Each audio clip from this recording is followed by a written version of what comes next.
काशी की पवित्र पावन भूमि पर वाराणसी के इस पवित्र पावन प्रांगण में श्रवण करने का सौभाग्य मिला। कथा मंडप में इस पवित्र शिव महापुराण की कथा को बाबा विश्वनाथ जी की ओर से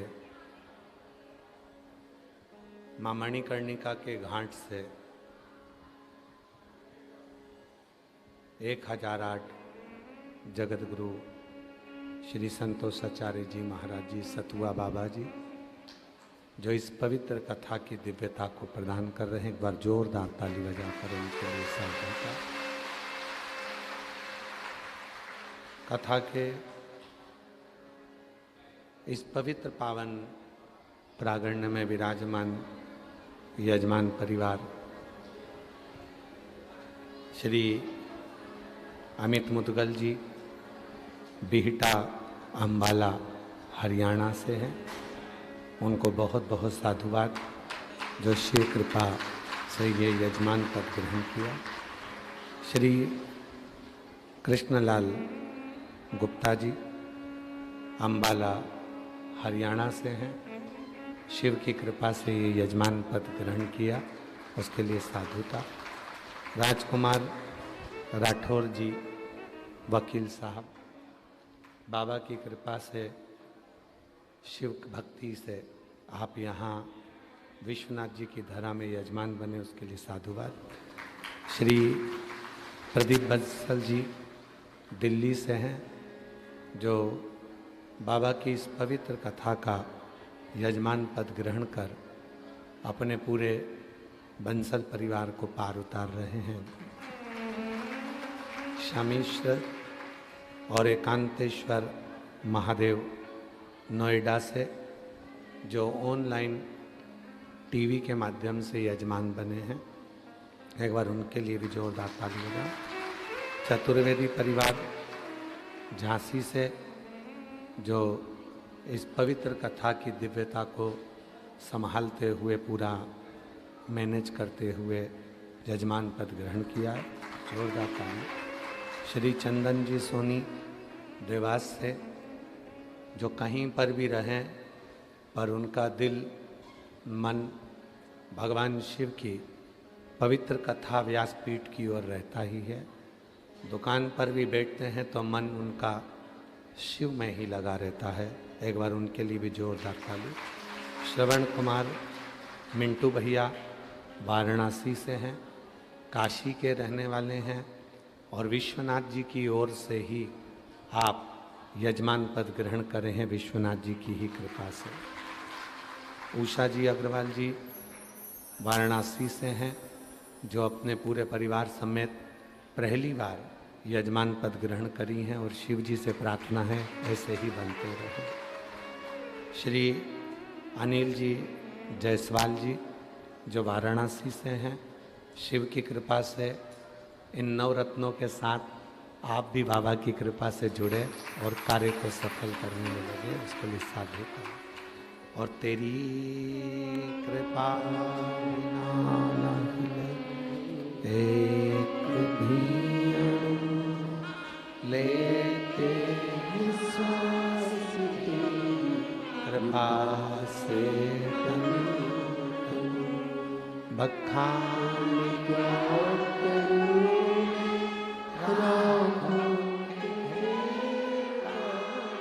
चपटी खजाना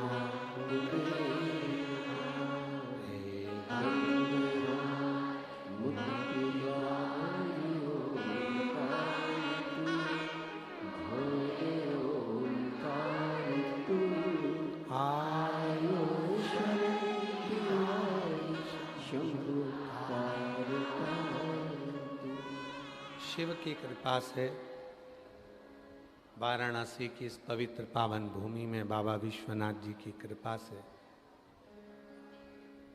ये दिव्य कथा श्रवण करने का सौभाग्य मिला है। ऑनलाइन ये कथा है, जैसे अभी सतुआ बाबा जी ने बताया कि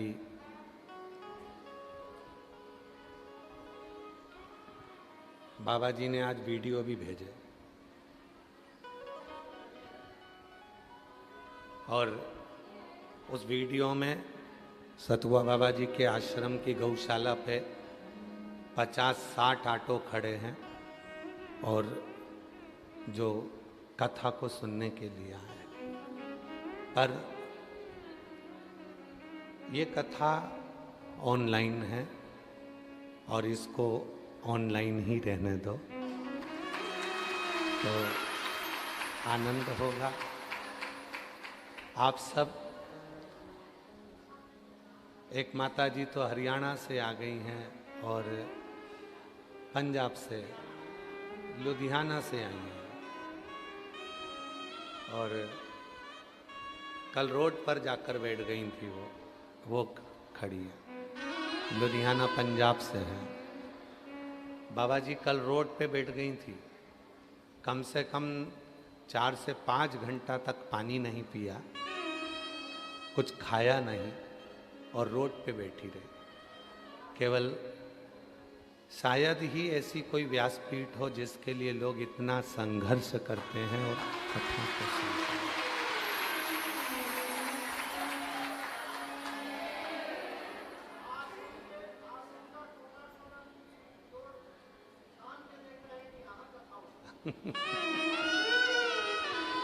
शिव कथा है। अभी हमको स्तुति करते समय हंसी आ रही थी, तो वह हंसने का कारण केवल इतना था कि गंगा जी और शिव जी का संवाद याद आ गया। हम इतना हंस रहे थे कि वो गंगा जी शिव जी से कितनी कितनी बातें कर रही थी और जितनी भी बात गंगा जी की शिव जी से हुई है वो किसी और घाट पर नहीं हुई, जो काशी के घाट पर हुई है। काशी के घाट।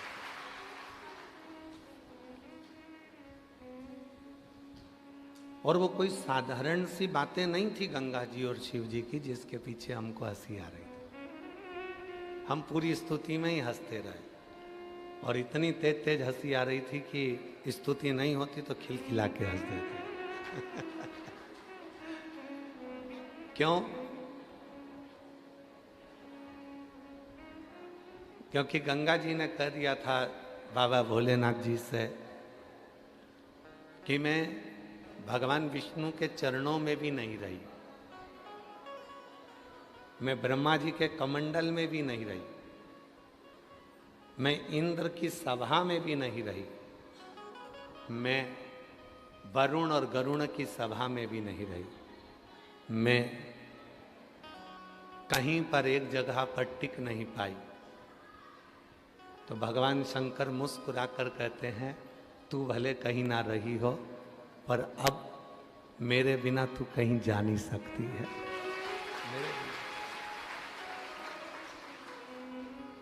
जहां जाना था तेरे को चली गई।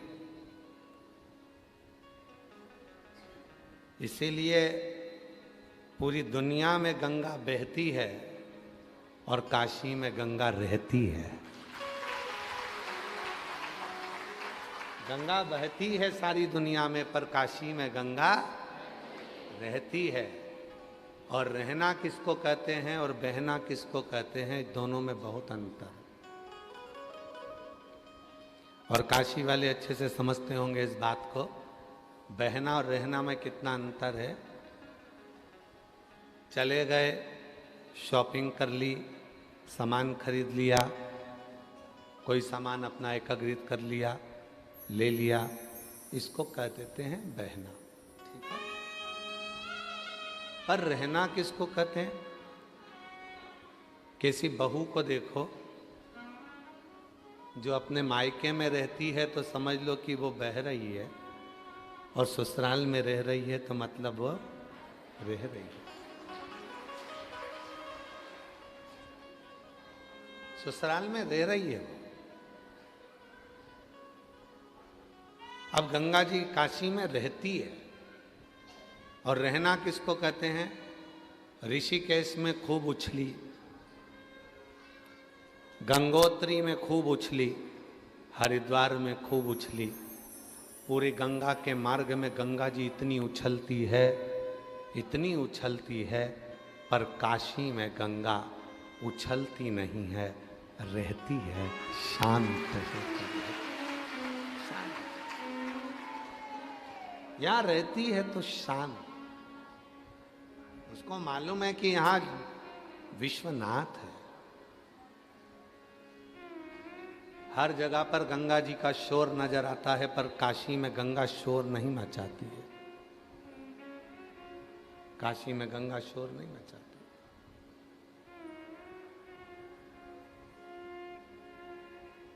एकदम बिना शोर के, बिना शोर रह गए। और इसी को रहना कहते हैं। आप 3 घंटे की कथा में 2.5 घंटा आपको कथा सुनने को मिलता है, तो आप कथा में रहते हैं। और कथा में रहते हो इसलिए आप एकदम मौन हो जाते हो, शांत हो जाते हो, चुप हो जाते हो। आपको मालूम है कि अगर कथा में मौन होकर मैं अगर बैठूंगी और कुछ पाऊंगी, तो वो मुझे 3 महीने के अंदर मेरी झोली में मेरा बाबा दे देगा। उसको मालूम।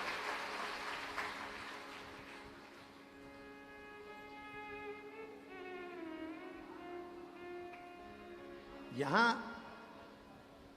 शोर की नगरी काशी नहीं है, गर्जना की नगरी काशी नहीं है, उत्पात करने की नगरी काशी नहीं है, विद्वत्ता की नगरी काशी है, विश्वास की नगरी काशी है, श्रद्धा की नगरी काशी है, भाव की नगरी काशी है, और परमात्मा से मिलन की नगरी काशी है। ये काशी परमात्मा से मिलन कराने।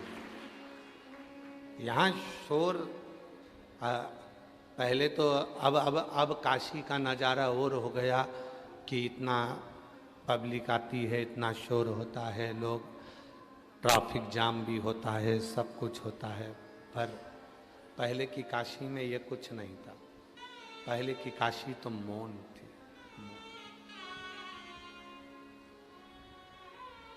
इसीलिए शायद सावन के महीने में सारे व्रत किए जाते हैं। सोमवार का व्रत भी आता है, शिवरात्रि का व्रत भी आता है, मंगला गौरी का व्रत भी आता है, अन्नपूर्णा का व्रत भी आता है, अष्टमी का व्रत भी आता है। पर साथ में एक व्रत सावन के महीने में होता है जिसको मौन व्रत कहा जाता है। श्रावण के महीने में एक व्रत होता है जिसको मौन व्रत कहते हैं। आप सबको मालूम होगा, शिव और शक्ति दोनों का अर्धनारीश्वर स्वरूप का जब दर्शन हुआ था, शिव महापुराण की कथा कहती है, तब ब्रह्मा जी मौन हो गए थे, क्योंकि ब्रह्मदेव से गलती हो गई थी बहुत। ब्रह्मा जी से इतनी गलती हो गई थी कि ब्रह्मा जी ने भगवान नारायण और भगवान शिव में भेद कर दिया था। और जब कोई हल नजर नहीं आया, कि ब्रह्मा जी ने सोच लिया कि ये मेरा कुछ हो नहीं सकता है, तब ब्रह्मदेव ने ये विचार कर लिया कि अब इसका कोई सार तत्व नजर नहीं आ सकता, तो अब मैं मौन हो जाता हूं। और ब्रह्मदेव मौन हो गए एकदम। और जैसे ही ब्रह्मा जी मौन हुए, भगवान शिव कृपा कर दिए, ब्रह्मा को वर दे दिया, श्रावण के महीने में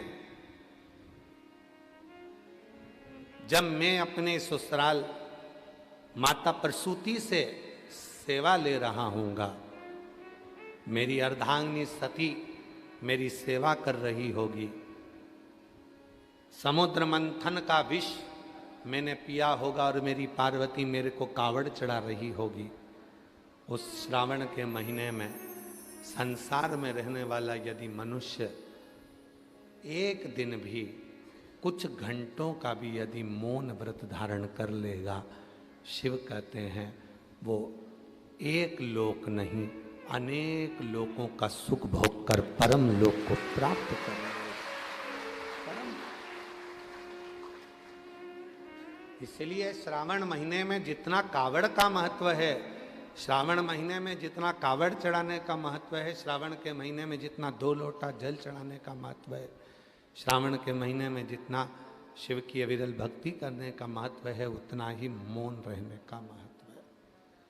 पूरे महीने में एक दिन 2 घंटा, आधा घंटा, 15 मिनट, 20 मिनट, 1 घंटा, एक दिन, जितना भी हमसे बन सकता है उतना हमें मौन धारण करना चाहिए। एक दिन, हमें मालूम है पूरे दिन तो तुम मौन नहीं रह सकते और पूरे महीने भी नहीं रह सकते, तो कम से कम एक दिन मौन रहना, चुप रहे, शांत।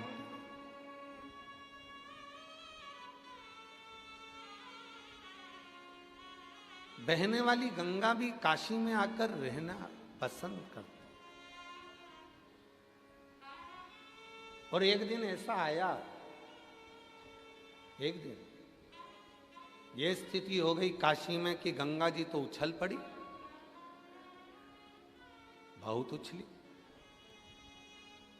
और गंगा महारानी जब उछली तो देखा कि ये तो बहुत उछल रही हैं, तो भोलेनाथ जी को लगा गंगा और काशी में आकर इतनी उछले, ये ठीक नहीं है। शिव जी ने अपना त्रिशूल लिया, गाड़ दिया, और जो गाड़ा गंगा मैया वहीं से टकराई और वापिस लौट कर निकल गई। उस स्थान का नाम आज भी, उस स्थान को शूलकंठेश्वर महादेव के नाम से जाना जाता है। जिस स्थान पर गंगा जी के लिए भगवान शंकर ने त्रिशूल रख दिया और गंगा मैया वहीं से वापिस की और वापिस लौट पड़ी। पुनः बोल शूलकंठेश्वर महादेव की, पुनः लौटी।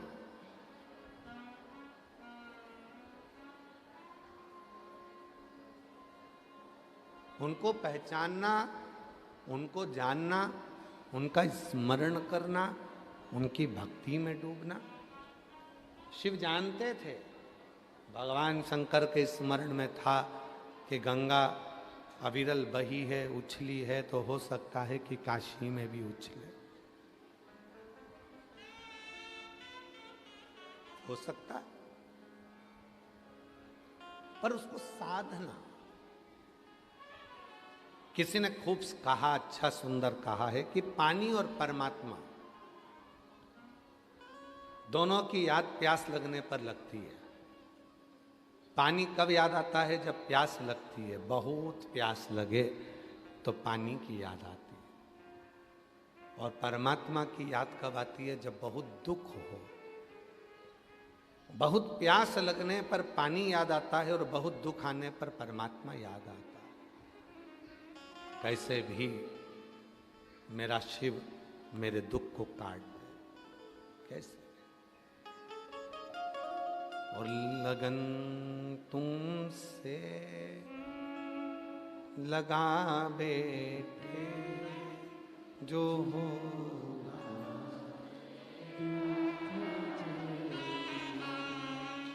तुम्हें अपना बना बैठे, जो होगा देखा जाए।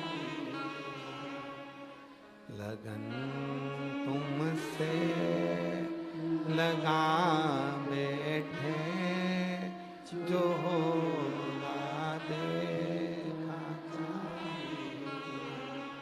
तुम्हें अपना बना बैठे, जो होगा देखा जाए। तुमसे जो लगन लगी है, जो मन तुम्हारी ओर केंद्रित हुआ है, बस वो लगन लगी है।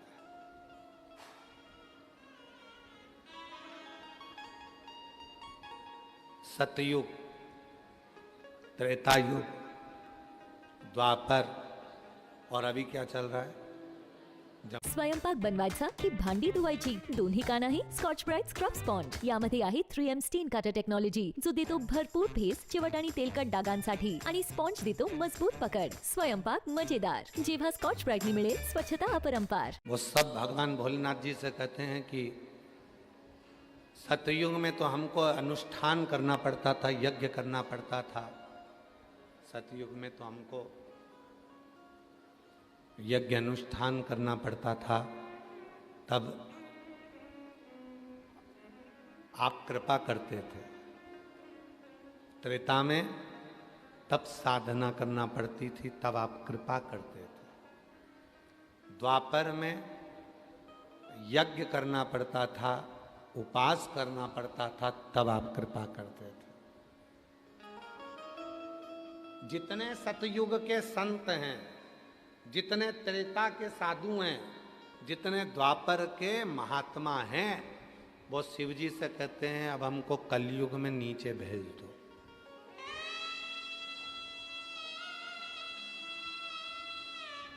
अब हमको कलयुग में नीचे भेज दो। शिव जी ने पूछा क्यों, किस लिए, काय को, किस कारण? तो सतयुग के संत कहते हैं, त्रेता के संत कहते हैं, द्वापर के संत कहते हैं पहले हम यज्ञ करते थे तब शिव प्रसन्न होते थे, व्रत करते थे तब शिव प्रसन्न होते थे, साधना उपासना करते थे तब शिव प्रसन्न होते थे, पर अब हमको कलयुग में भेज दो क्योंकि एक लोटा जल से शिव प्रसन्न हो जाते हैं। एक लोटा जल सारी समस्या का। अब शिव केवल एक लोटे जल से प्रसन्न हो जाते हैं, केवल एक लोटा जल। अब उस जल को चाहे तुम कोई कहे कि ये गंदा नदी का पानी है, कोई कहे गटर का पानी है, कोई कहे कारपोरेशन का पानी है, कोई कहे नगर पालिका का पानी है, कोई कहे टंकी का पानी है, कोई कहे खड्डे का पानी है, तुम कुछ भी कहते रहो। शिवजी अगर पानी देखते होते तो तुमसे पानी मांगते ही नहीं। शिवजी अगर फूल देखते होते तो तुमसे फूल मांगते ही नहीं। शिव महापुराण में, स्कंद पुराण में, भविष्य पुराण में, अग्नि पुराण में, नर्मदा पुराण में, लिंग पुराण में, नारद पुराण में, ब्रह्म विवर्त पुराण में, कूर्म पुराण में, मत्स्य पुराण में, विष्णु पुराण में, श्रीमद् भागवत पुराण में, जितनी पुराणे हैं और जितनी उनकी उप पुराण है, उसमें ये नहीं लिखा कि जल कहाँ का लेकर आना। उसमें तो ये लिखा भाव से अगर तूने आंख के अश्रु भी चढ़ा दिए तो भी शिव स्वीकार कर लेगा, तो भी शिव स्वीकार कर। चलो जाने दो, अब एक कथा सुनो नरसिंह मेहता जी की। नानी बाई का मायरा सांवरिया सेठ ने भरा था, पर सांवरिया सेठ से मिलाने वाला नरसिंह जी को थे कौन? भगवान देव अधिदेव महादेव।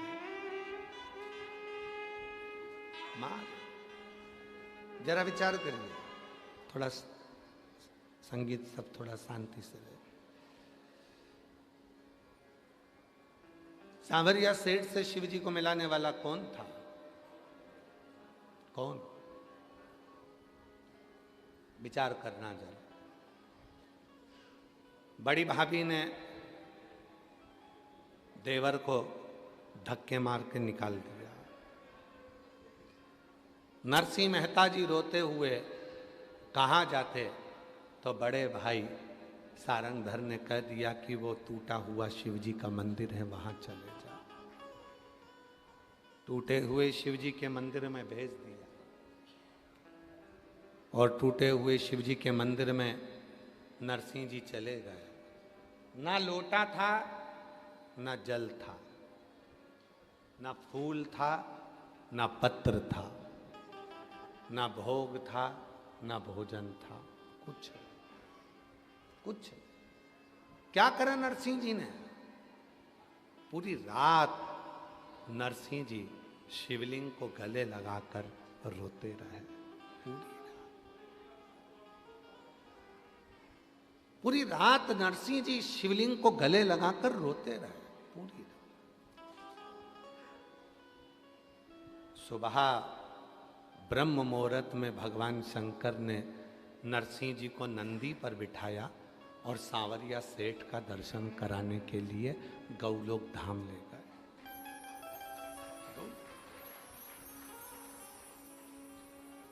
जिस गौलोक धाम में नरसिंह जी पहुंचे, वहां पर भगवान सांवरिया जी राधा जी के साथ नृत्य कर रहे थे। कृष्ण जी का ध्यान गया नरसिंह जी की ओर। यहां लोग मरने के बाद आते हैं, तुम जिंदा जी आ गए, कैसे आ गए? यहां तो जीते जी कोई आता ही नहीं, मरने के बाद आते, तुम कैसे आ गए? नरसिंह जी कहे, मुझे नहीं पता, पर कोई नंदी पर बिठा कर लेकर आया था। कहाँ है वो?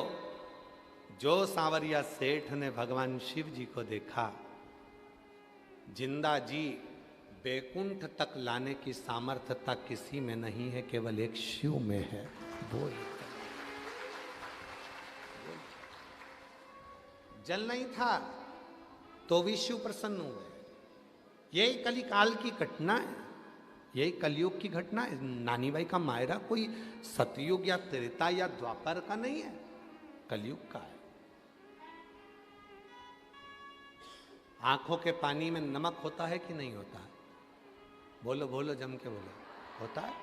अब जब आंखों का पानी नमक वाला शिव जी पे गिरा होगा तो भी तो शिव जी ने स्वीकार किया होगा। अब दुनिया के लोग कहते हैं पानी शुद्ध रखो, और शिव महापुराण की कथा कहती है वाणी शुद्ध रखो।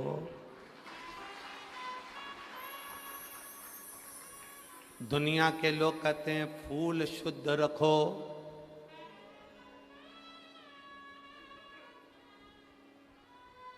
एक पुष्प होता है पारिजात का पुष्प, देखा है आप लोगों ने?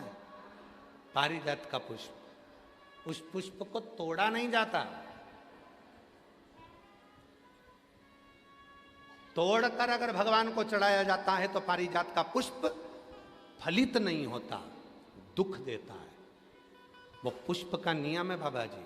वो पारिजात का पुष्प जमीन पे गिरे और उसको उठाया जाए, बिना धोए शिव जी को चढ़ाया जाए तो अनेक फल प्रदान कर देता है।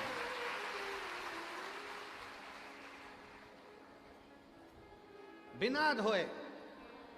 और आज भी प्रमाण है महाराज जी, आज भी हमारे सनातन धर्म में प्रमाण है, जिस पुष्प को पानी में धोकर भगवान को चढ़ाया जाता है वो फूल भगवान स्वीकार नहीं करते। आज भी नियम है वकील साहब, आज भी नियम है। जिस फूल को अगर पेड़ से तोड़ा, पानी में धोया, उसके बाद भगवान को चढ़ाया तो भगवान उसको स्वीकार नहीं करते। ये रीत है आज भी। फूल से टूटा और टूटने के बाद भगवान को चढ़ा दिया, वो स्वीकार। कई माताओं की आदत रहती है पानी के लोटे में, पानी की बाल्टी में फूल तोड़कर डाल लेती हैं, मंदिर जाती हैं, फूल चढ़ा देती हैं, उसी का पानी भगवान को चढ़ा देती हैं। पानी में ही फूल पड़ा रहता है, भगवान को चढ़ा रही हैं। कई लोगों की आदत रहती है, वो सोचते हैं कि हम जा तो रहे हैं, फूल अलग से कहाँ ले जाएंगे, पानी के लोटे में, पानी की बाल्टी में फूल डाल लिए, तोड़ तोड़ कर पानी की बाल्टी में फूल डाले और शिव जी को जाकर चढ़ा दिए। शिव स्वीकार नहीं करता। पूरी पुराण को उठाकर देखना, कहीं नहीं लिखा कि फूल को धोकर शिव को चढ़ाना। यहाँ तक लिख दिया कि पारिजात का यदि फूल, और ये पारिजात का फूल कब आया था? अभी अभी हमने कथा में वर्णन किया था, सीहोर की कथा में। सीहोर की कथा में वर्णन किया था, आप लोगों ने सुना होगा। दुर्वासा बाबा आ गए थे अयोध्या में भोजन करने के लिए। अभी कथा में बोला था, आप लोगों ने में से किसी न किसी ने सुना होगा। दुर्वासा ऋषि आए अयोध्या।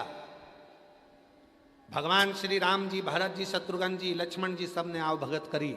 माँ जानकी जी ने भी प्रणाम करा और राम जी ने कह दिया कि प्रभु भोजन करना है आपको अयोध्या में।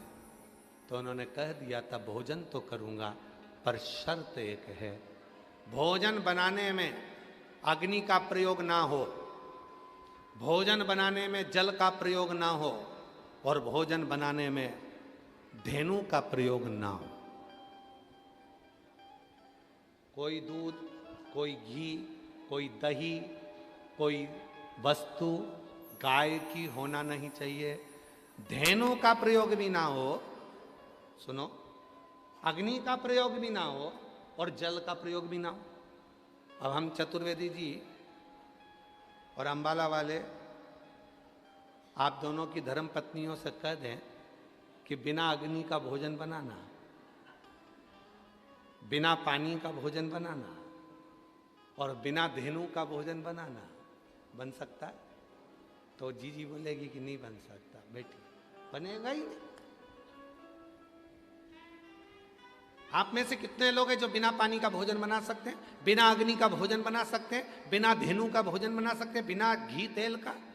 और राम जी से क्या कह रहे हैं दुर्वासा जी कि मुझे अगर भोजन कराना है तो बिना अग्नि का, बिना पानी का और बिना धेनु का। और दूसरा, मैं सरयू जी का स्नान कर कर आऊंगा और भगवान शिव की पूजन करूंगा, तो मुझे वो पुष्प ला कर देना जिस पुष्प को अयोध्या और संसार के लोगों ने कभी नहीं देखा हो। कभी नहीं देखा हो ऐसा पुष्प मुझे चाहिए अयोध्या में शिव जी की पूजन के लिए। दुर्वासा जी ने ये डिमांड रख दी। वो तो भगवान को धन्यवाद देना कि सियोर वाला बाबा डिमांड नहीं रखता। दुर्वासा जी ने डिमांड रखी कि अग्नि में बना हुआ भोजन नहीं चाहिए, पानी से बना हुआ भोजन नहीं चाहिए, धेनु से निर्मित भोजन नहीं चाहिए, और वो फूल शिव जी की पूजन में चाहिए जो पूरी दुनिया ने ना देखा हो, पृथ्वी पर किसी ने नहीं देखा, वो फूल चाहिए, वो पुष्प।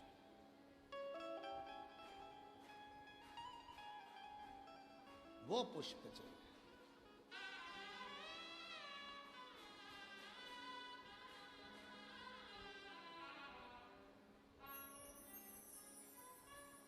बहुत अच्छा है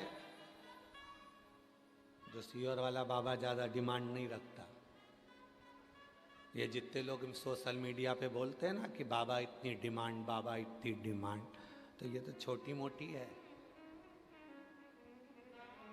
भारी डिमांड होना चाहिए, हल्के फुल्के थोड़ी ना है। विश्वनाथ जी के बेटे हैं,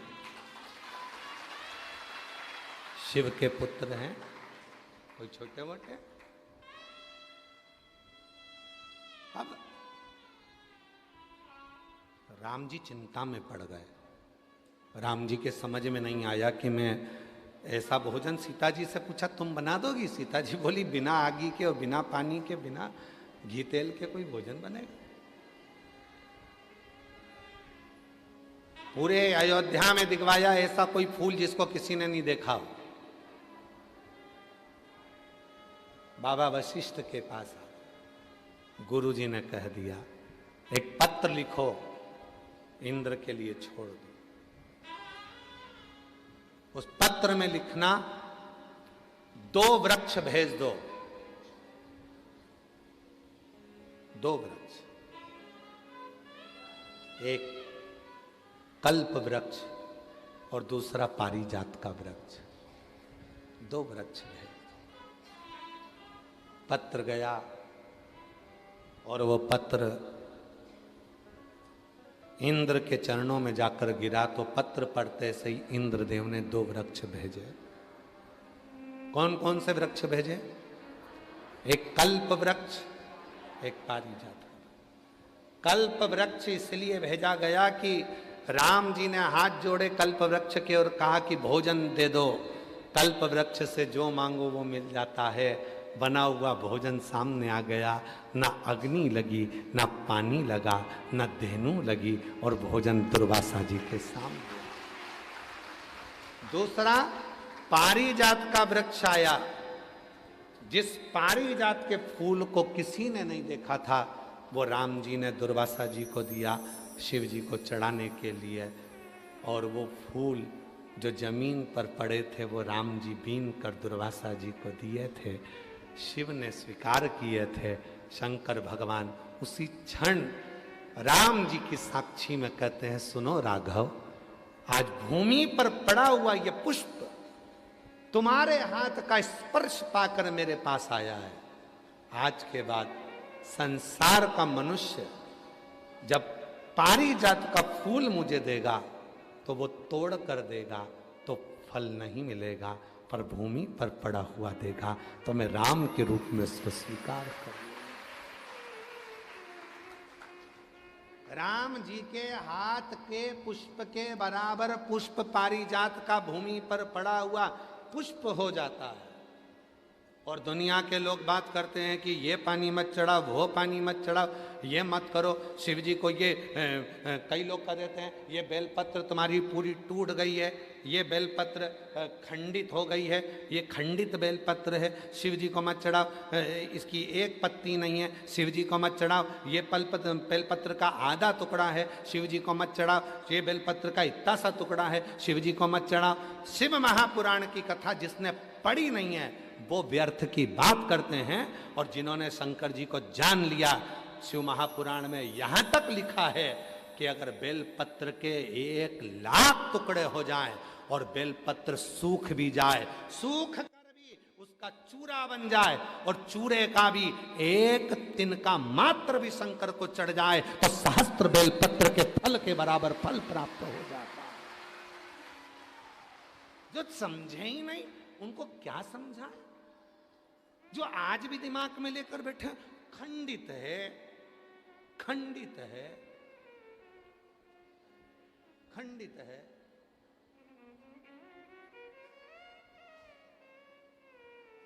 खंडित है, कई लोगों के दिमाग में बैठा रहता है।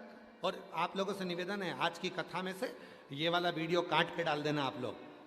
जो लोग कहते हैं बेलपत्र खंडित है, बेलपत्र का टुकड़े से टुकड़ा, टुकड़े से टुकड़ा भी अगर है और वो भी अगर शिव को समर्पित है तो वो भी सहस्त्र बेलपत्र के बराबर हमें फल दे रहा है। सहस्त्र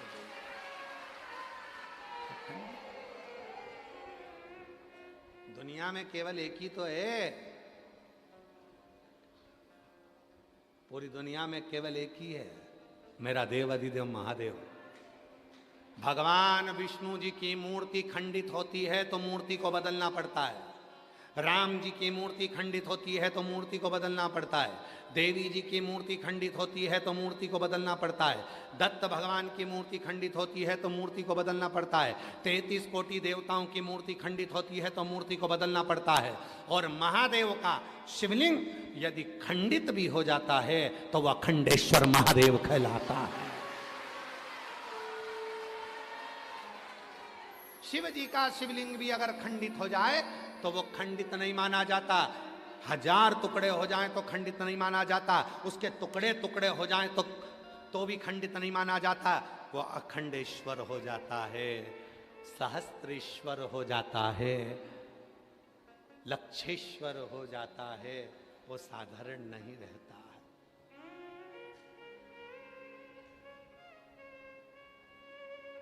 लक्षेश्वर अखंड है, वो खंडित ही नहीं हुआ।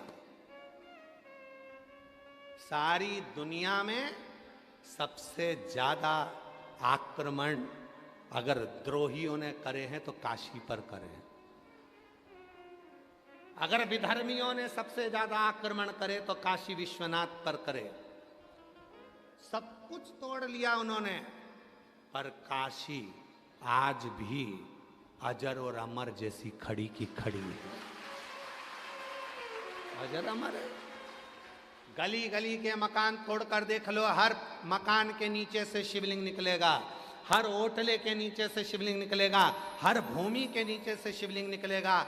विद्रोहियों ने पूरी तरह से शिवलिंगों को खंडित कर कर देख लिया, पर उनको क्या मालूम था ये विश्वनाथ है, जो दुनिया का भरण पोषण करने वाला है, ये कभी खंडित नहीं होता। ये तो अखंड है और अखंड ही रहेगा। ये अखंड है और अखंड ही रहेगा। ये कोई साधारण नहीं है, इसको समझना साधारण नहीं है।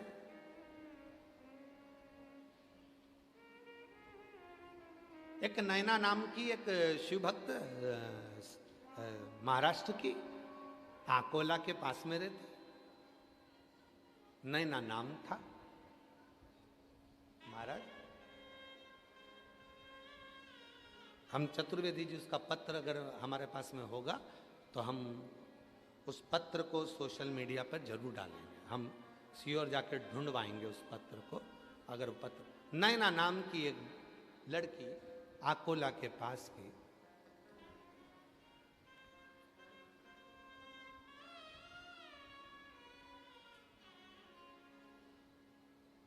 हॉस्पिटल में जॉब करती। हॉस्पिटल में भी ऐसी जगह जॉब करती है जहां पर स्त्री का प्रसव होता, बच्चा जन्म लेता, तो पूरी की पूरी वो बच्चे को जन्म देने में उसका पूरा शरीर जो है वो प्रसव के कारण बस रक्त में आदिक में हो जाता है और वो पूर्ण तरह से गंदी हो जाती। वो कहती कि मैं पूरा, मेरा शरीर गंदा हो जाता। अब बच्चा जन्म दिया।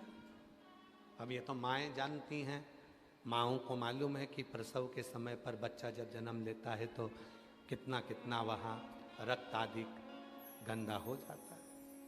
नहीं ना, गुरु जी बहुत दुखी रहती हैं। मेरे दुख का निवारण क्या है? हमने कहा एक लोटा जल सारी समस्या कहा। हमारे पास तो कोई दूसरा निवारण तो है ही नहीं। पानी चढ़ाओ, दुख मिटाओ, बोल बम का नारा है, श्री शिवाय। इसके सिवाय तो हमारे पास कुछ दूसरी चीजें है ही नहीं। दुनिया के लोगों के पास में बहुत सारी चीजें हैं। कोई भभूति दे देगा, कोई बेल दे देगा, कोई नारियल दे देगा, कोई कुछ दे देगा। हमारे पास तो ये भी नहीं है।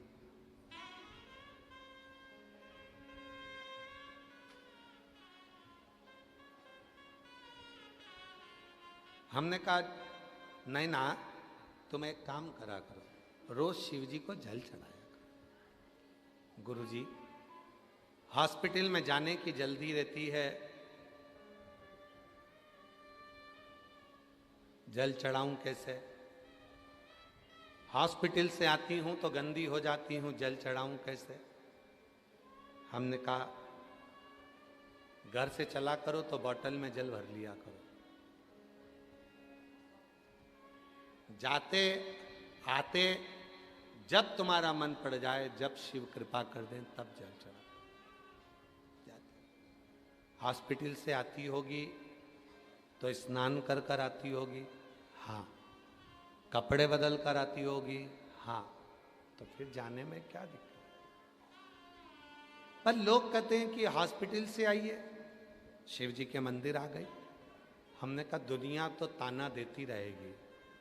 शिव महापुराण की कथा में आता है, रात्रि को 9:15 वाला जो उपाय यूट्यूब पर डला हुआ है, जब कोई बहुत मात्रा में बीमार पड़ जाता है, हॉस्पिटल से ही वो 9:15 वाला उपाय करने के लिए मंदिर पहुंच जाता है और बाबा उस पर करुणा करना प्रारंभ कर देता है।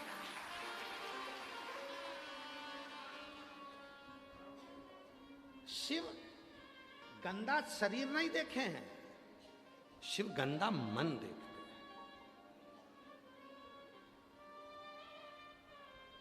कितने रुपए का तुमने क्रीम पाउडर लगाया, कितने सुंदर तुम हो, ये शिव जी को मतलब ही नहीं है।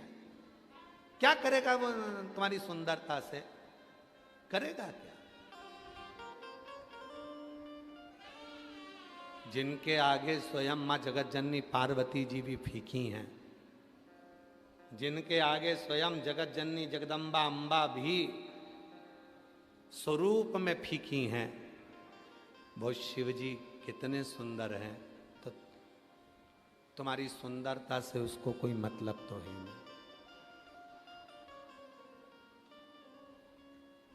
तेरी प्रतिमा कितनी सुंदर, तू कितना सुंदर।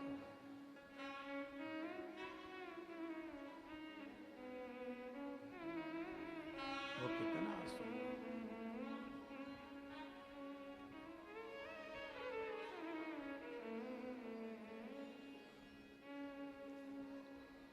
कितना सुंदर होगा। तेरी प्रतिमा कितनी सुंदर, तो कितना सुंदर, तो कितना सुंदर। जरा विचार करो, कितना सुंदर।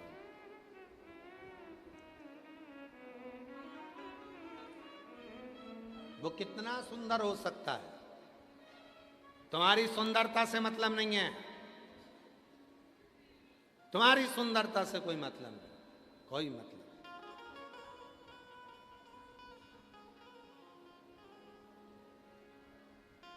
नाथू भगत की कथा याद है आप लोगों को? काशी में रहने वाले, जितने काशी में रहने वाले, नाथू भगत की कथा आप लोगों के स्मरण में होगी। नाथू भगत शिव का परम उपासक, गंगा जी के तट पर रहता था। 80 घाट के नजदीक में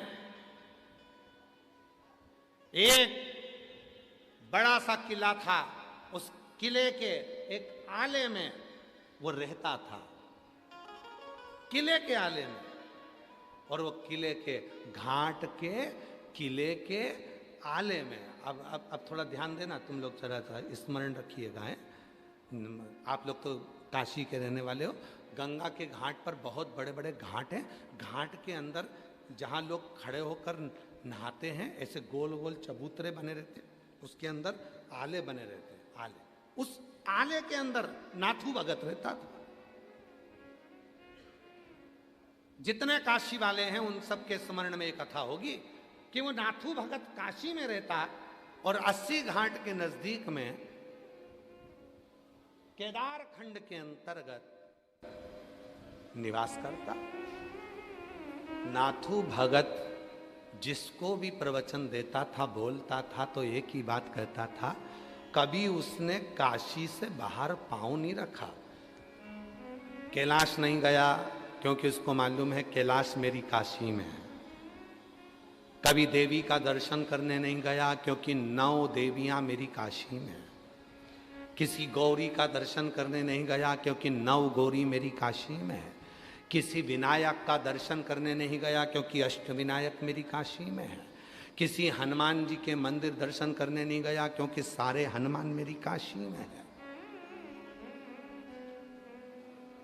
किसी देवता के धाम नहीं गया, क्योंकि सारे देवता मेरी काशी में है। वो नाथू भगत 10 साल में उसका एक नियम था, वो भंडारा करता था। कितने साल में? 10 साल में भंडारा करता था वो नाथू भगत। भंडारा कैसा करता था? तुम भंडारा कैसे करते हो? पूड़ी बनाते हो, सब्जी बनाते हो, बिस्कुट बांटते हो, टॉफी बांटते हो, सब कुछ बांटते हो। वो नाथू भगत वो कहता था, मैं भंडारा उस चीज का करूंगा जो मेरे शिवजी ने मुझको दिया है। जो मेरा है ही नहीं उसका मैं भंडारा कैसे करूं? 5,000 रुपए तुम दो, आज खीर बांटेंगे, ये भंडारा नहीं है। तेल का पीपा तुम दो, आज पूड़ी सब्जी बनाकर बांटेंगे, ये भंडारा नहीं है। आज बटुकों का भोजन होगा, मालपुआ रबड़ी बनेगा, 20,000 रुपए तुम दो, ये भंडारा नहीं है। कहीं से लेकर आ गए दे दिया, ये भंडारा नहीं है। नाथू भगत काशी की पवित्र भूमि का वो संत था शिव का। वो कहता था, मेरे भगवान ने जो मुझे दिया है मैं भंडारा उसका करूंगा। क्या करता था? अपने शरीर को खम शिव कहकर ठोकता, शरीर में घाव हो जाते, शरीर में घाव होते, उसमें कीड़े पड़ जाते, शरीर के अंदर कीड़े पड़ते और वो कीड़े शरीर को खाते। 15 दिन तक भंडारा उसके शरीर का देता वो नाथू भगत, और 16वें दिन मां गंगा में जाके डुबकी लगाता, पूरा शरीर ठीक हो जाता।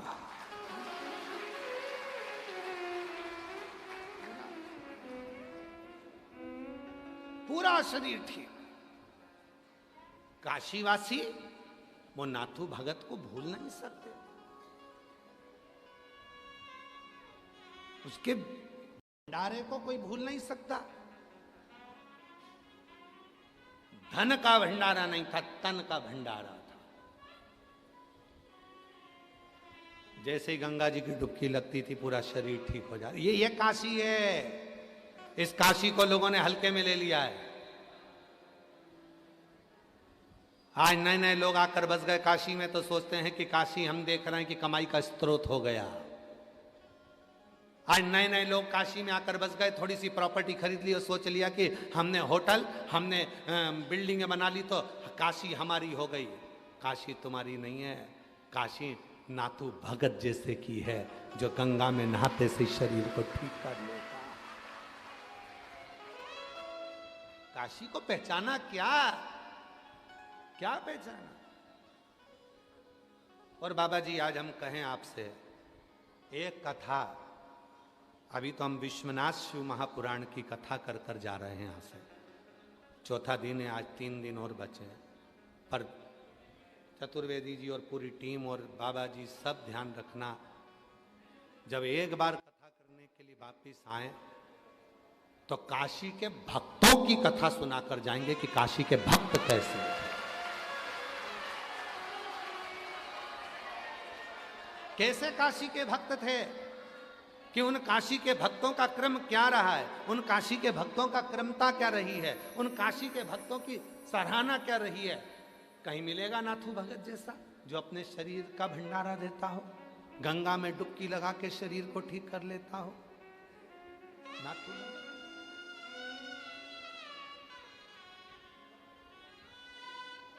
आओ काशी के एक भगत की ओर बात करें तो विपन्नन, काशी का एक भगत विपन्नन मणिकर्णिका पर रहता था,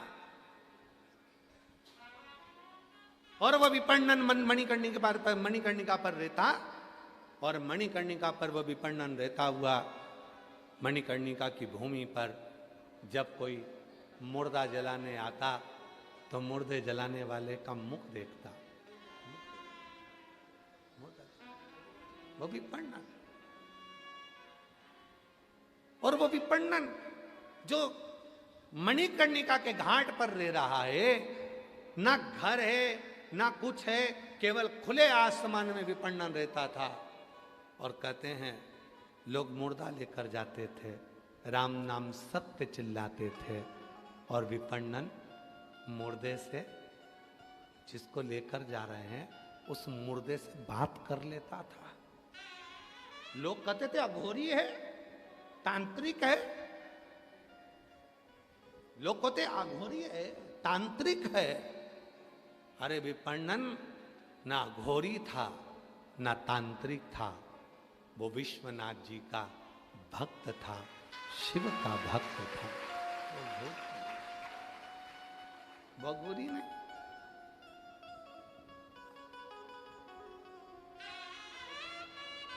और मैंने लाख सहारे छोड़ दिए, बस तेरा सहारा। मैंने लाख सहारे छोड़ दिए, एक तेरा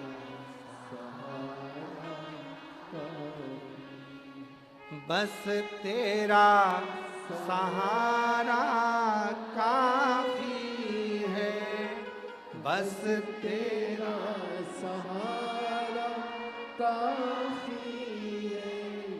मैंने लाख गवारे छोड़ दिए, एक तेरा दुआरा काफी है। मैंने लाख दुआरे छोड़ दिए, एक तेरा दुआरा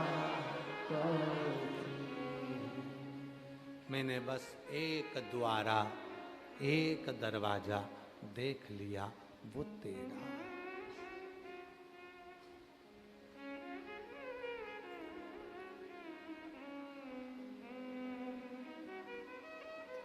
संगी साथी कुटुंबी बड़े, मेरे संगी साथी कुटुंबी बड़े, बस एक सहारा देख लिया, तेरे दर का किनारा काफी है। बस एक सहारा देख लिया, तेरे दर का किनारा काफी है। मैंने सारे सहारे छोड़ दिए, बस तेरा सहारा काफी है। विपणन लोग कहते थे तांत्रिक था, विपणन लोग कहते थे अघोरी था, विपणन जिसकी चरित्र काशी के शास्त्रों में मिलता है और उसको पढ़ो तो मिलता है कि विपणन मुर्दों से बात कर लेता था, मुर्दों से। और सुनो ए काशी वासियों, आप सबके चरणों को प्रणाम कर कर एक बात कहना चाहता हूं इस विपणन के चरित्र से। प्रश्न था विपणन का। एक ब्राह्मण मस्तक पर त्रिपुंड, गले में रुद्राक्ष की माला, भस्म पूरे शरीर पर लगी हुई, त्रिपुंड, और विपणन के पास आ गया। उस दिन विपणन खुले आसमान में बैठे थे, मुर्दे से बात कर रहे थे, मुर्दे से। ये काशी है वकील साहब, ये काशी है जहां मुर्दे से बात करने वाले संत भी यहाँ निवास करते थे। गर्व होना चाहिए काशी वासियों को कि ये काशी है। इसको महाशमशान कहते हैं, महाशमशान। विपणन बैठे थे, गले में रुद्राक्ष, भस्म, त्रिपुंड पहना हुआ एक ब्राह्मण विद्वान, शिखाबंदी है उसकी, तन पर एक लंगोटी है, ऊपर के भाग कुछ नहीं है, एक यज्ञोपवीत धरा हुआ है। विपणन के पास आ गया विपणन। आज विपणन मुर्दे से बात कर कर हंस रहे थे, तो मैं पूछा कि भाई मेरा प्रश्न है। ब्राह्मण ने पूछा कि परमात्मा से प्रेम और संसार से प्रेम में क्या अंतर है। सुनना जरा, बड़ा सुंदर है। परमात्मा से प्रेम और संसार से प्रेम में क्या अंतर है।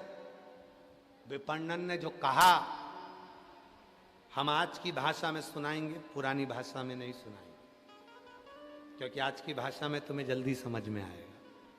विपणन ने कहा परमात्मा से प्रेम और संसार के प्रेम में क्या अंतर है। ब्राह्मण ने पूछा तो विपणन ने जवाब दिया, कोई हॉस्पिटल में पड़ा हुआ है, घर से लोग भोजन ले जाने को टेंशन समझ रहे हैं, ये संसार का प्रेम है। कौन लेके जाएगा खाना। आज हॉस्पिटल तुम जा रही हो तो कल मैं जाऊंगी, सास बीमार है, ससुर बीमार है, क्या रोज रोज मैं ही बैठी रहूं, क्या पूरी जायदाद का हिस्सा मुझे ही मिलेगा? सास तो तुम्हारी भी है ना, मां तो तुम्हारी भी है ना, तो तुम भी खाना लेके जाओ। ये सांसारिक प्रेम है। विपणन अपनी भाषा में समझाए थे, पर सियोर वाला बाबा अपनी भाषा में समझा रहा है। ये सांसारिक प्रेम है। डॉक्टर से जाकर पूछ रहे हैं ठीक हो जाएंगे कि नहीं होंगे। डॉक्टर ने कह दिया चांस तो थोड़े कम है। तो फिर कितने दिन के हैं? ये सांसारिक प्रेम। विपणन की भाषा को हमने अपनी भाषा में बदला है। विपणन की भाषा तो बहुत ऊंची है, जिसको समझने में हमको समय लग जाएगा, इसलिए हमने अपनी भाषा में। फिर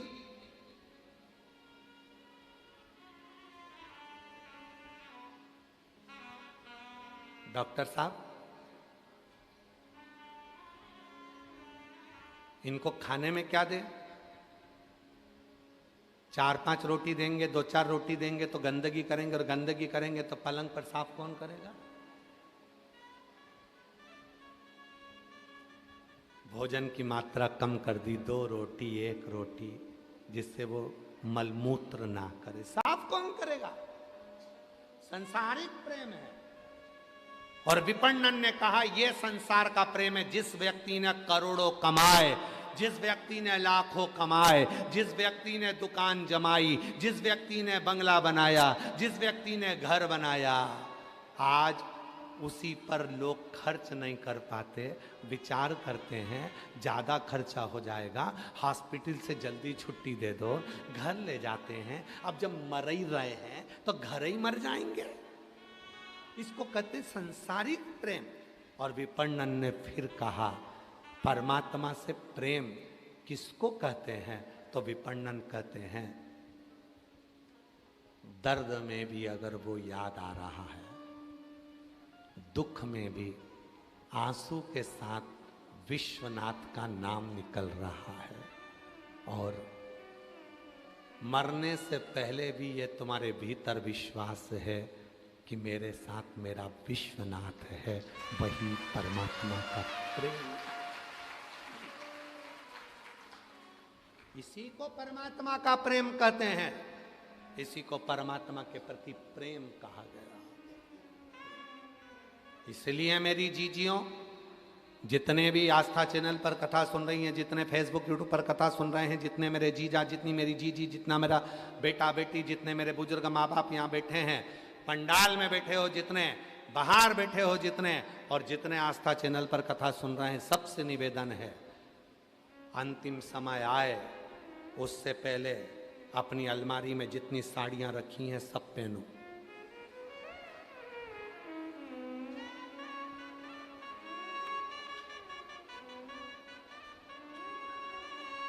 कोई कहे कि बुढ़ापे में ब्यूटी पार्लर जाती है, हाँ जाऊंगी। तेरे बाप का क्या जाता?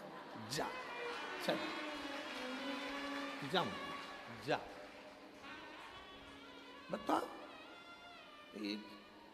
60 साल 70 साल की हो गई, इतनी हीरोइन बन के रहती है। मेरी मर्जी।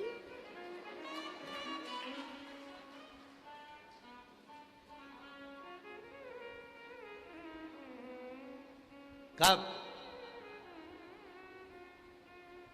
अपन ही खुश होकर नहीं जी सके तो फिर परमात्मा भी पूछेगा, भेजा था तेरे को नीचे, क्या करा? बच्चों की शादी करी, बेटियों की शादी करी, दामाद मिल गए, बहुएं आ गई, सारा काम धंधा उनको दे दिया। बाद में काशी में पंडित प्रदीप मिश्रा की कथा सुनने जाने का मन हुआ। बच्चों से कहा मुझको टिकट बनवा दे। बच्चा के रहने दो, भीड़ चल रही है, अभी कोई टिकट मिकट नहीं मिलेगा। और ससुराल में बेटे के यहाँ काम आ गया तो तत्काल टिकट में डाल दिया। और बाप को माँ को अगर काशी जाना था तो कहा रहने दो, कहाँ जाओगे, रहने दो, क्या करोगे? जब तक तुम्हारे घर में चले तब तक सारे तीर्थ कर लो, सारे तीर्थ। जब तक तुम्हारे घर में चले तब तक दान पुण्य कर लो। फिर तुम 5 रुपए भी निकाल के दान नहीं कर पाओगे, क्योंकि कैमरे लगे होंगे। कैमरे, वो कैमरे कौन से हैं? तुम्हारे पोता पोती। वो कैमरे कौन से हैं? तुम्हारे बच्चे। जैसे ही बुआ घर में आई राखी पे, और घर के जितने पोता पोती सब दादी के कमरे में। क्यों? बुआ जी आई है, बुआ जी आई है। बुआ जी से इतना प्रेम नहीं है बच्चों को, वो तो उनकी मम्मियां ठोक ठोक के भेजती है, जब तक बुआ रहे तब तक दादी के कमरे में रहना, और देखते रहना दादी क्या क्या दे रही है। और बच्चे पूरी चौकीदारी करते, इतने इतने से बच्चे, 2 चोटी बंदी, बहुत जोरदार का कैमरा है। देख के तुरंत गई, मम्मी आज दादी बुआ जी को पलंग में से निकाल के लाल कलर की चुंदड़ी वाली साड़ी दे रही थी। कैमरा, और वो कैमरा कैच कर गई। बहू ने ध्यान दे लिया, साड़ी दी है। हाँ, जब बुआ जी जाने लगी तो बहू भी कहने लगी अपने अपने पतियों से, देख लो आई थी तो एक बैग लेके आई थी, जा रही 4 लेके। कैमरा है, कैमरा, कैमरा।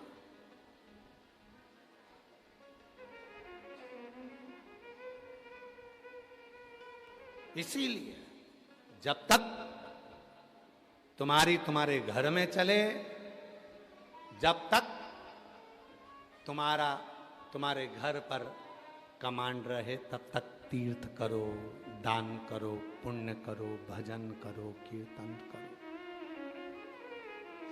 बात का कोई भरोसा,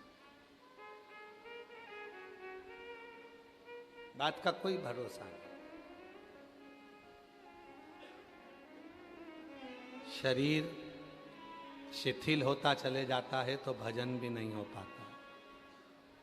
बंसल जी, अभी तो शरीर चल रहा है तो कथा भी हो रही है। जब शरीर शिथिल हो जाता है तो कथा, भजन, कीर्तन कहाँ हो पाए? बहुत। फिर तो एक ही बात रहती है, अंत समय प्रभु आना वचन दिया तो निभाना पड़ेगा। आए प्रभु कुटुंब करिया, अंत समय प्रभु आना पड़ेगा। वचन दिया तो निभाना पड़ेगा। अंत समय प्रभु आना पड़ेगा।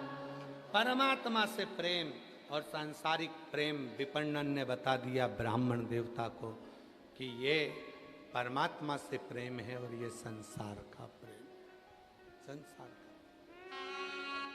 पर एक बात आप लोगों से कहें, आज जो आप लोगों को देखा, आप लोगों का जो प्यार देखा है शिव पुराण के प्रति, दरवाजे पर खड़े होकर इंतजार करना, शायद दुनिया में पहली व्यासपीठ होगी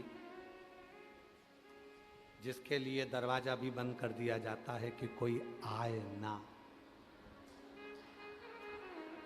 पर पहली व्यासपीठ देखी होगी, दरवाजा बंद करने के बाद भी कूद के आ जाते।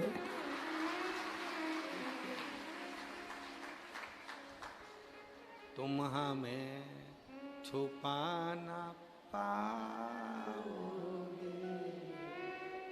तुम हमें छुपा। कहाँ स्वर नहीं बैठ रहा है तुम्हारा? एक नंबर पर लेके आओ उसको, इसको एक नंबर पे चलाओ तुम, वो उसका 2-3 पे जा रहा है, तो एक पर लो इसको। समझ? शिव तत्व कह रहा है, शिव तत्व।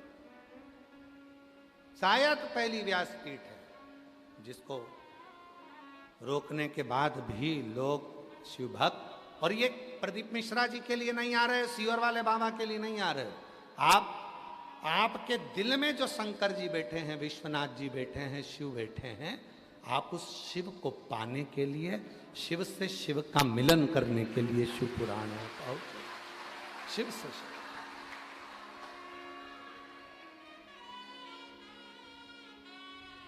तो त्रेता, सतयुग, द्वापर, इन सारे युगों में सर्वश्रेष्ठ युग कौन सा है? कलयुग। अगर आप सब सतयुग में होते तो हवन कर रहे होते, तप कर रहे होते, आंख बंद करके बैठना होता तुमको 4-6 घंटे तक। त्रेता में होते तो भी तुम्हें तप करना पड़ता, द्वापर में होते तो भी तुम्हें यज्ञ करना होता, पर कलयुग इतना सरल, इतना सरल, एक लोटा जल सब समस्या।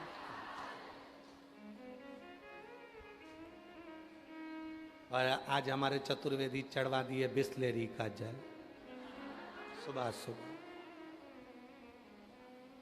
सुबह सुबह जल ढूंढ रहे थे मंदिर में, जल ना मिला तो चतुर्वेदी जी बोले ले बिस्लेरी का है।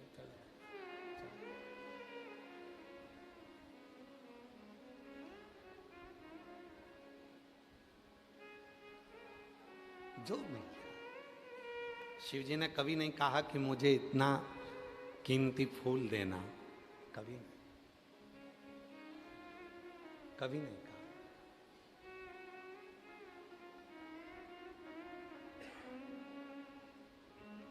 कभी नहीं शिव जी ने कहा कि मुझे इतना कीमती सामान दो, इतना कीमती फूल दो, इतना कीमती सामग्री मुझे दो। शिव जी तो बोलते ही, शंकर भगवान की कथा तो यहां तक कहती है कि कीमती कीमती सामान तुम घर छोड़ के आओ, एकदम फ्री होकर आओ, आनंद के साथ।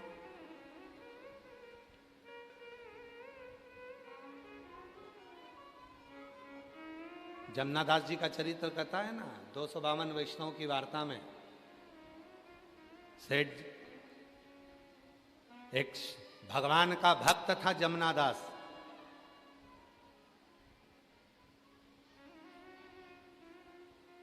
फूल वाले के पास गया फूल लेने के लिए। कितने का है? 1 रुपए का। दे दो, बाबा को चढ़ाऊंगा, श्रीनाथ जी को, गोवर्धन नाथ जी को, विश्वनाथ जी को दे दो, ले आओ।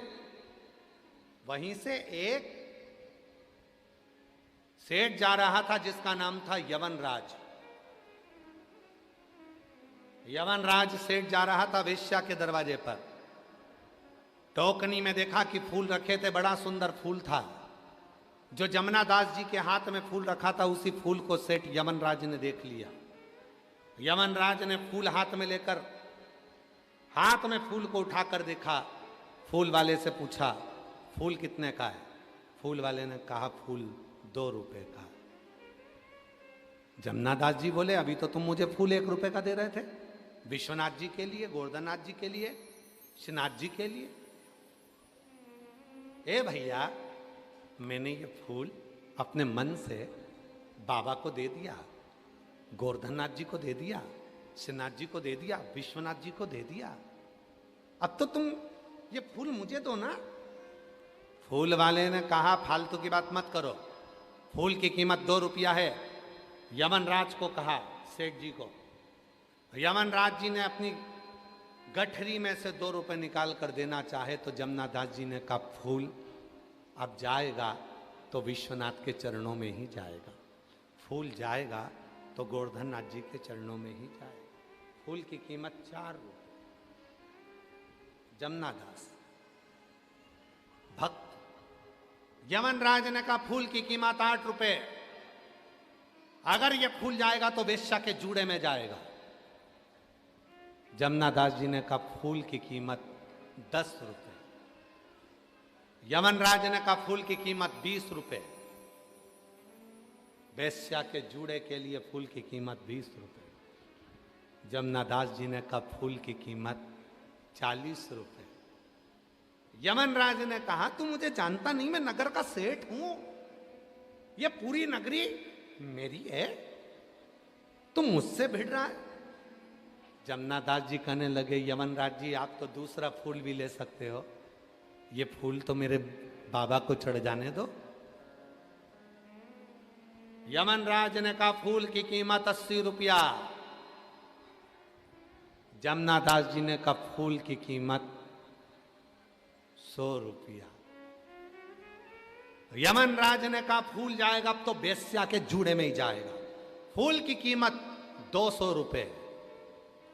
जमुनादास जी ने कहा फूल जाएगा तो विश्वनाथ जी के पास जाएगा, फूल की कीमत 400 रुपए। यमनराज ने कहा फूल की कीमत 500 रुपए। जमुनादास जी ने कहा फूल की कीमत 1000 रुपए। यमनराज ने कहा फूल की कीमत 5000 रुपए। जमुनादास जी बोले फूल की कीमत 10,000 रुपए। 10,000।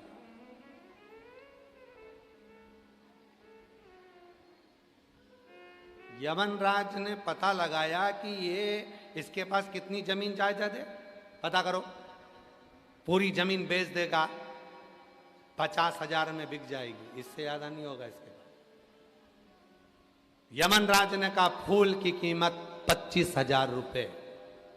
जमुनादास जी बोले फूल तो विश्वनाथ के पास जाएगा, फूल की कीमत 50,000 रुपए। 50,000। यमनराज ने मन में विचार करा फूल की कीमत मुझे दुगनी बोलना पड़ेगी, 1,00,000 रुपए मुझे फूल की कीमत लगाना पड़ेगी। 1,00,000 में तो मैं 10 वेश्या लाके खड़ी कर दूंगा। अगर एक वेश्या को 1,00,000 का फूल दूंगा तो 10 वेश्या मेरे पास खड़ी होगी। यमनराज ने फूल की कीमत नहीं लगाई। जमुनादास ने अपनी जमीन घर सब बेच दिया।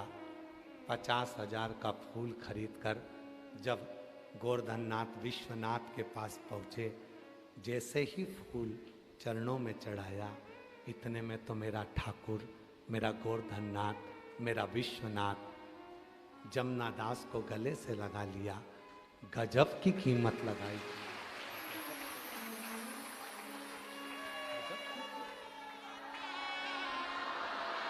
गजब की कीमत। आज भी अगर भगवान शंकर के फोटो का दर्शन करो, श्रीनाथ जी के चित्र का दर्शन करो, गोवर्धननाथ जी के फोटो का दर्शन करो, आज भी जमुनादास जी का वो फूल तुम्हें फोटो में मिलेगा। फोटो में। आप लोगों में से किसी ने शंकर जी का फोटो देखा? अगर शिव जी का फोटो देखा हो तो यहाँ एक फूल लगा हुआ उनका देखा होगा कान के पास। किस किस ने देखा है? दर्शन किए? शिव जी के कान के पास में एक फूल होता है, श्रीनाथ जी के हाथ के ऊपर एक फूल होता है, गोवर्धननाथ जी के हस्त के ऊपर एक फूल होता है। कोई पूछे कि भगवान शंकर जी के कान के पास में केवल एक ही फूल क्यों है, तो जवाब मिलेगा वो फूल किसी और का नहीं है, वो जमुनादास का फूल आज तक मेरा महादेव अपने कान के पास लगा। वो जमुनादास जी का फूल आज भी मेरे गोवर्धननाथ जी अपने हस्त कमल पर रखते हैं। कीमत फूल की नहीं है, कीमत भाव की है, कीमत दिल की है, कीमत हृदय की है। अब लोग कहें कि पानी गंदा, कोई कहे फूल बेकार हो गए, कोई कह दिया पानी फूल मुरझा गए, कोई कहने कह दिया ये बेलपत्री टूट गई, कोई कह दिया बेलपत्री खंडित हो गई, कोई ने कह दिया नारियल सड़ा निकल गया।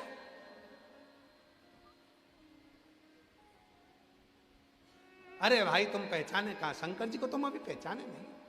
अरे पूरी जिंदगी निकल जाएगी तो भी लोग शिव जी को नहीं पहचान पाएंगे, पूरा जीवन। और जितने हमारे श्रोता हैं, हम बाबा के इस विश्वनाथ जी की धरा से कर रहे हैं, जितने श्रोता आस्था चैनल पर, फेसबुक, यूट्यूब पर सुन रहे हैं, उन सब से निवेदन है, तुम्हें अगर कोई आडंबर में डाले, कोई कहे तुमसे शिव जी को ये अच्छा देना, शिव जी को ऐसा देना, शिव जी को वैसा देना, समझ लेना वो तुम्हें केवल आडंबर में डाल रहा है। शिव जी को तो केवल तुम्हारा दिल चाहिए, भाव चाहिए।